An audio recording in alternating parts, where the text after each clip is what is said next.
Le février vient de s'achever, nous sommes passés directement du 28 février au 1er mars.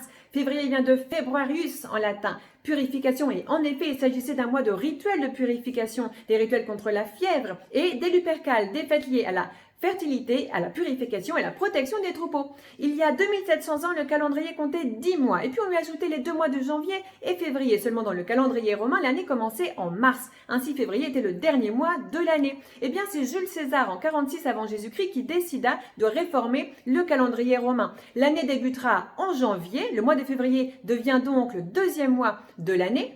Et puis Jules César instaure les mois de 30 et 31 jours et surtout les années bissextiles. Tous les 4 ans, le mois de février passera de 28 à 29 jours. Ça reste encore la base de notre calendrier actuel. Il ne fut réformé qu'une seule fois en 1582 par le pape Grégoire XIII, qui établit notamment qu'une année pour être bissextile doit être divisible par 400. Ainsi, l'année 2000 était une année bissextile, 2100 ne le sera pas.